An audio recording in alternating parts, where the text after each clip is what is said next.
नमस्कार दर्शकों, आप सभी का बापू की आवाज़ न्यूज़ नेटवर्क में स्वागत है। दर्शकों, हम अभी उपस्थित है गोंदिया में श्री राम कृष्ण सत्संग मंडल। यहाँ पर हमारे साथ उपस्थित है महाराज जी। इन्होंने आज गोंदिया जिले के युवाओं को मार्गदर्शन किया है। हम इनसे कुछ बातचीत करना चाहेंगे। महाराज जी, आपका सबसे पहले बापू की आवाज़ न्यूज़ नेटवर्क में स्वागत है। धन्यवाद। क्या बताओगे, आज आपने यहाँ पर आते हैं उन विद्यार्थियों को मार्गदर्शन किया है, आपको कैसा लगा? उन विद्यार्थियों का क्या प्रतिशत? देखो, विद्यार्थियों को मैंने पूछा कि विवेकानंद जी की जीवनी कौन जानता है, कितने लोगों ने विवेकानंद जी के बारे में कुछ पढ़ा है, तो उसे एक हाथ आया, बाकी कोई नहीं आया। और लगभग वहाँ 80 70 80 90 लड़के थे। ये देखकर मुझे ऐसा लगा कि विद्यार्थियों को पहले विवेकानंद साहित्य, विशेष करके विवेकानंद जी के पत्र, विवेकानंद जी की जीवनी, विवेकानंद जी से वार्तालाप, मैंने वो जो स्वामी शिष्य संवाद है, विवेकानंद जी के संग में ये किताबें हैं, 3 किताबें, तो कुछ जीवनी पढ़नी चाहिए सत्यनाथ मजूमदार की, जो विवेकानंद चरित्र नाम से है।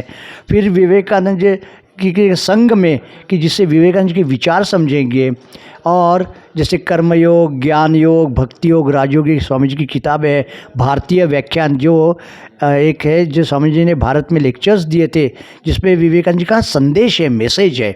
और उसी तरह जो मैंने अग्नि मंत्र किताब हाथ में लेकर बच्चों से बातें की, वो है चुनिंदा पत्रों का संग्रह, वो भी पढ़ना चाहिए। क्योंकि देखो, अपने निजी जीवन के लिए, अपने समाज जीवन के लिए, अपने राष्ट्रीय जीवन के लिए, और आज अपने हिंदू धर्म के लिए भी ये स्वामी जी के विचार बहुत प्रासंगिक है और बहुत आवश्यक है। अगर कोई कहता कि हमें क्या, बाकी हमें कुछ नहीं करना, लेकिन हमें अपने से तो मतलब है, अपने को तो सुधारना है, अपने को तो ऊंचे उठाना है, अपने को कुछ उपलब्धि करनी है। तो उसके लिए भी विवेकानंद जी का जीवन जानना, उनके उपदेश जानना, और उन्होंने क्या चाहा था, उन्होंने अपने विचार कैसे व्यक्त किए हैं, वो जानना बहुत आवश्यक है। और विवेकानंद जी, हमारा भारत का भाग्य है कि विवेकानंद जी जैसे महापुरुष यहाँ पैदा हुए। विवेकानंद जी जैसे महापुरुष अमेरिका में जाकर हमारे वेदांत धर्म, हिंदू धर्म का प्रचार वहाँ किया। अब जब विदेशी 2 लोग, आज विदेशों में हमारे कम से कम 70 80 सेंटर से केंद्र है विदेशों में रामकृष्ण मिशन के, और वहाँ के लोग चाहेंगे, जब वहाँ के युवा और वर्ग लोग जब इधर आएगा, उनकी बातों को मानेगा, उनकी बातें फॉलो करेगा, क्या हमारी आंखें तब खोलेगी? हम जो विदेशी करते उसको हम दोहराते हैं। हमारे पास सब कुछ है, लेकिन हम मानना ही नहीं चाहते। अभी तक इतना विवेकानंद ऐसे लोग बोलते हैं। तुम्हारे मोदी जी भी पंतप्रधान जो है हमारे भारत के, वो कितनी बार विवेकानंद जी का नाम लेते, विवेकानंद जी को जानना ही नहीं चाहते, किसी के तो जानने की प्रेरणा नहीं दे। ये देख के बड़ा दुख होता है कि हम कैसे युवा है, हम कैसे भारत में, कौन से भारत में रहते हैं कि कुछ भारतीय अस्मिता का हमें ज्ञान नहीं, भारतीयता के प्रति हमें कोई लगाव नहीं। अगर बस केवल एक सुपरफिशियल जीवन हम जी रहे हैं, और बस विदेश से जो कुछ होता है उसी के पीछे दौड़ते हैं हम। अब विदेश से क्या आ रहा है, कितनी गंदी बातें और विष आ रहा है, विष भी हम बड़े प्रेम से पी रहे हैं, और मरने को भी हम तैयार हैं।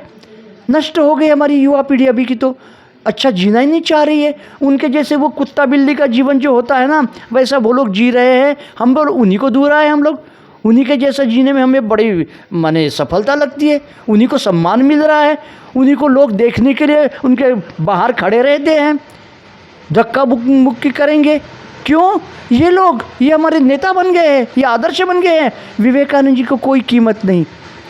केवल दर्शकों, यहाँ बहुत ज़्यादा दुख की बात इन्होंने की है, और शोकांतिका वाली बात की है कि हमारे युवाओं को स्वामी विवेकानंद जी के बारे में पता नहीं है। हम इनसे और भी कुछ बातचीत करेंगे।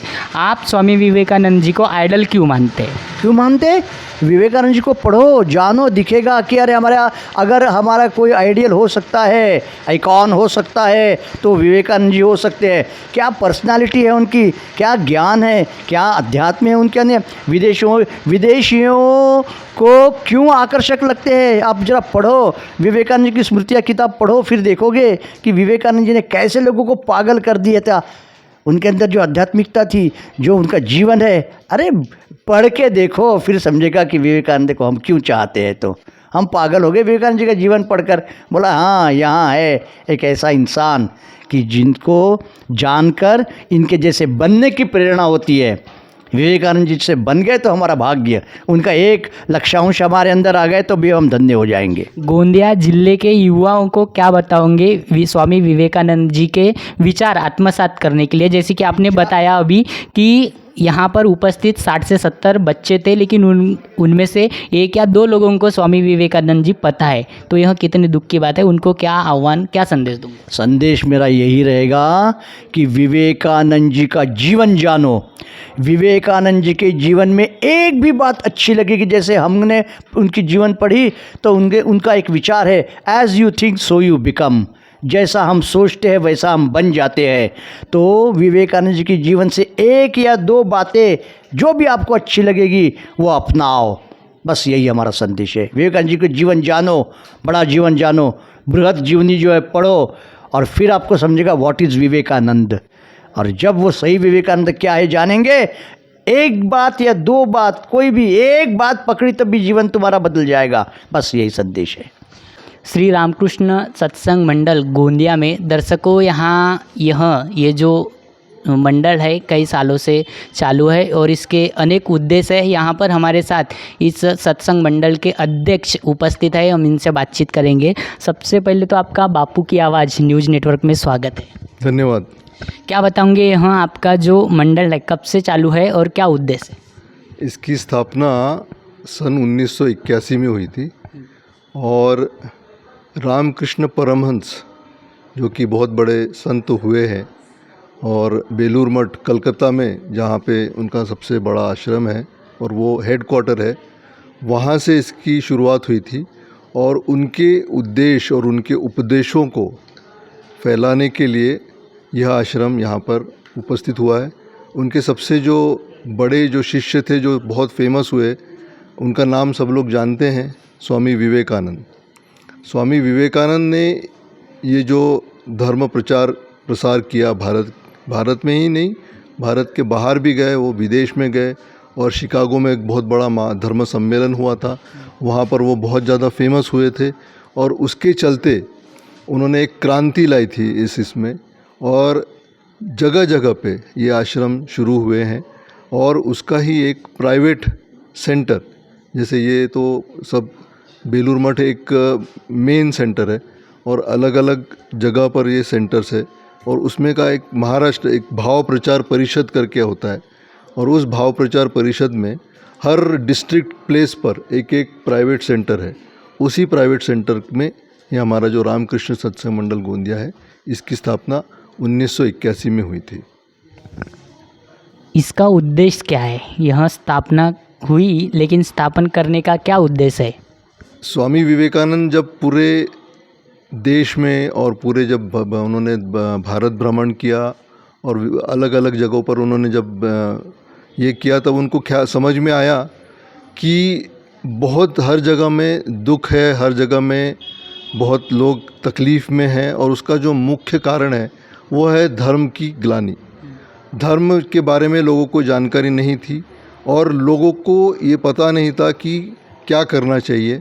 और स्वामी विवेकानंद ने जो रामकृष्ण परमहंस का जो मुख्य उद्देश्य है, मुख्य जो उपदेश है, वो ये है कि हर इंसान के अंदर भगवान का एक अंश होता है, लेकिन ये हमको सबको पता नहीं है, और वो पता नहीं होने के कारण हम लोग दुख उठाते रहते हैं।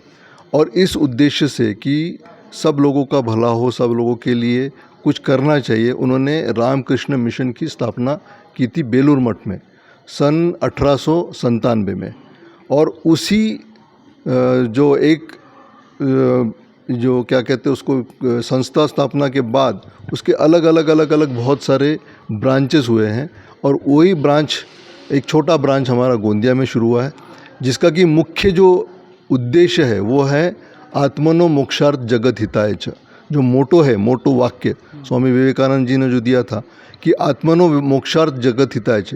जैसे कि हम लोग हमारे धर्म ग्रंथों में पुराने जो जितने भी हैं हमारे ग्रंथ है, उसमें दिया हुआ है कि आदमी का जो मुख्य जीवन का उद्देश्य है वह है धर्म का मतलब ईश्वर प्राप्ति। तो उस ईश्वर प्राप्ति के लिए क्या करना चाहिए, उसके मतलब क्या होना चाहिए, कैसे करना चाहिए, है ना। जैसे धर्म, अर्थ, काम, मोक्ष, ये चारों स्टेजेस बताए गए हैं। तो जैसे अल्टीमेट जो अचीवमेंट है, अल्टीमेट जो गोल है जो लाइफ का, वो है मोक्ष। मोक्ष प्राप्ति के लिए क्या करना चाहिए। यह जो गोंदिया का आश्रम है, इसमें विद्यार्थियों के लिए और हमारे युवकों के लिए क्या क्या सेवा उपलब्ध है? उसी उद्देश्य में जो मैंने कहा कि मोक्ष प्राप्ति तो होना चाहिए, लेकिन वो कैसे हो। तो ये कोई सोशल ऑर्गेनाइजेशन नहीं है हमारा, ये पॉलिटिकल ऑर्गेनाइजेशन भी नहीं है, यह एक क्या कहते हैं स्पिरिचुअल ऑर्गेनाइजेशन है। तो हमारा जो खुद का तो हम भला करेंगे ही, लेकिन दूसरों की सेवा करते हुए, मुख्य यह उद्देश्य है कि सबकी लोगों की सेवा करना है। सेवा करते करते ही हम खुद को मोक्ष पाएंगे। तो वो सेवा जो है अलग अलग यहाँ पे सेवा कार्य आपको देखने मिलेंगे। हमारे पास एक डिस्पेंसरी है यहाँ पर कि सुबह से एक एक डॉक्टर आके बैठते हैं, अलग अलग ब्रांच के। कभी कोई ऑर्थोपेडिक आके बैठता है, स्किन वाला, कोई जैसे मैं चेस्ट वाला हूँ, गायनेक वाले हैं। हर एक अलग अलग दिन अलग एक एक डॉक्टर आते हैं और जो गरीब लोग हैं यहाँ पर उनको सेवा प्राप्त देते हैं। उसी प्रकार यहाँ पर एक लाइब्रेरी है जो कि गरीब बच्चे हैं जिनको पढ़ने के लिए घर में जो व्यवस्था नहीं है, पढ़ नहीं पाते हैं, उन लोगों के लिए एक हम लोग ने लाइब्रेरी की व्यवस्था की है। और यहाँ पर पढ़ने के बाद आपको बहुत ये जानकर बहुत खुशी होगी कि यहाँ से पढ़ने के बाद कई अच्छे अच्छे पोस्ट पर लोग गए हैं। यूपीएससी, एमपीएससी, आर्मी और बैंक्स, ऐसी जगह पे उनको नौकरियां मिली है। एक लास्ट सवाल है, गोंदिया जिले के युवाओं को क्या आह्वान करोगे? गोंदिया जिले का आह्वान को यही कहूँगा कि यह जो आश्रम है, यह स्वामी विवेकानंद जी के विचारों के ऊपर आधारित हम लोग कार्य कर रहे हैं। और अगर जीवन में कुछ पाना चाहते हो, कुछ बहुत हासिल करना चाहते हो, तो स्वामी विवेकानंद के विचार ये जानना आवश्यक है। और यही काम हम लोग यहाँ करने की कोशिश कर रहे हैं। जितने युवा हैं उनको हम लोग ये आह्वान कर रहे हैं कि स्वामी विवेकानंद के विचार जानिए, उनके विचार पढ़िए, और पढ़ने से आपका जीवन धन्य हो जाएगा और आप अपने जीवन में बहुत तरक्की करोगे। दर्शकों, आपने देखा, इन्होंने बताया है कि अगर लाइफ में सक्सेस होना है तो स्वामी विवेकानंद जी के विचार अपनाना पड़ेगा। और यह विचार आपको गोंदिया सत्संग मंडल में मिलेंगे। यहाँ पर कई तरह के पुस्तकें उपलब्ध है, यहाँ पर लाइब्रेरी है, यहाँ पर डॉक्टर्स भी आते हैं गरीब लोगों की सेवा करने के लिए। तो दर्शकों, इन्होंने आह्वान किया है कि अगर लाइफ में सक्सेस होना है तो स्वामी विवेकानंद जी के विचार अपनाना पड़ेगा।